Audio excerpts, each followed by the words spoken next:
right now. Pittsburgh's best sports show is about to begin. Call us or tweet us.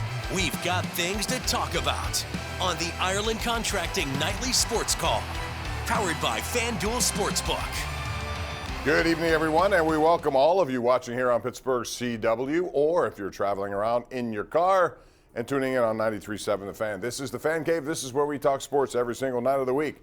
It's 412-575-2600. Feel free to call, air your opinions. You can also tweet us at KDPomp, at Chris Mueller PGH, as we zoom on up to 93.7 The Fan, where Chris Mueller is standing by. PM team busy today. Ponies out west. You're back manning the controls, and I'm sure we're going to get a lot of Super Bowl talk this week. Number one, I want to go back before we do that, Chris, and talk about the Senior Bowl. I was looking over ratings of everything this weekend, and the Pro Bowl had the best ratings of anything that was on local sports, at least in Pittsburgh, during certain time slots. And that included Saturday, the Senior Bowl, which I expected a bigger number, not so much. And maybe it's just because it's one of those all-star games, but it was certainly important for people around here to watch all these quarterbacks, because all of these quarterbacks are in play, you would think, for a lot of teams, including the Steelers. I'm a little bit surprised, but it's also still kind of a niche event. You know, people read about it, they'll watch the highlight tapes. Also, when Kenny Pickett is, I would imagine, the people's champ here when it comes to this crop of quarterbacks who they want to see in a Steelers uniform. Whether or not they will, of course, that's another question. When people feel so familiar with him from having watched him play for an entire season this year, then prior to that even, before he had his breakout, I think there maybe was less curiosity about him because he's a known commodity. I would have been interested to see Malik Willis. I confess I did not turn it on either. I was watching the same thing a lot of other people were, which is like clips of it broken up.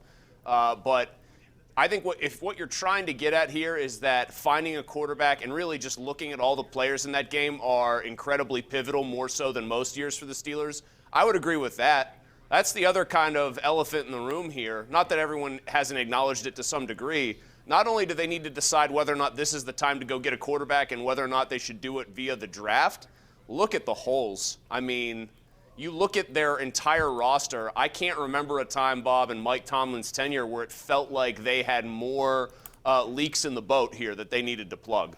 Yeah, and that includes defensive areas that they already drafted and moved up in the draft to try to solve, and specifically Devin Bush and even the guys who are around him now.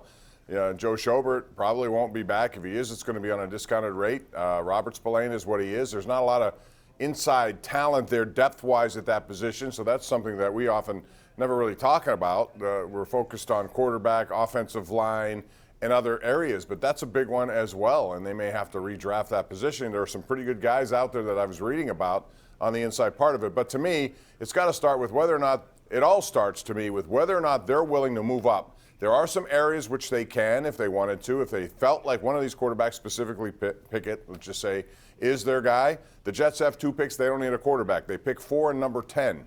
I would imagine you can make a deal with him probably, and you can move into one of those slots. But then again, he may be gone even at 10 because so many teams need quarterback help. Well, the last time the Steelers moved up 10 spots from 20 to 10, it worked out really, wait a minute. No, it didn't. I'm seeing either Pickett going to the Panthers with, I believe, what is it, the 6th pick, I want to say, in the draft. Yep. I've seen Malik Willis mocked there as well. The furthest I have seen Kenny Pickett slide is 11 to the Washington Commanders. Get used to saying that one. And so I don't think he's going to be there beyond 11. That having been said, Bob, what is it, February, I'm looking at my watch here, February 7th, 2022. I'm going on the record formally tonight on Pittsburgh CW and on 93.7 The Fan, on the record in stone. This is what I want the Steelers to do. This is the perfect world Chris Mueller scenario. Don't draft a quarterback this year. I loved watching Kenny Pickett at Pitt. I think he could be a very solid, even a very good NFL passer. Go try to get one of the guys in next year's quarterback crop, which will have a Bryce Young, a C.J. Stroud eligible, other bigger names. It's a better touted class. And try to fill all these holes along both lines of scrimmage this year. You want to go out, you want to find a mid-tier veteran quarterback to bring in to challenge Rudolph and Haskins, so be it. But I would like to see the Steelers address other weaknesses. Yes, it's called punting on a year in the middle of T.J. Watt's prime. I get it. But if we're talking long-term, I think the 23 class has the quarterback salvation that they need. All right, we'll find out. There's a lot to talk about. We want to invite you in and call us at 412-575-2600. We'll also talk about some of the stuff going on with the Penguins now that Malkin's on the COVID list. They head to Boston. Carolina, which is in first place, got a point tonight. They lost, but they have 3 games in hand. Even though they're in first place, they have some cushion there as well. We'll get into that.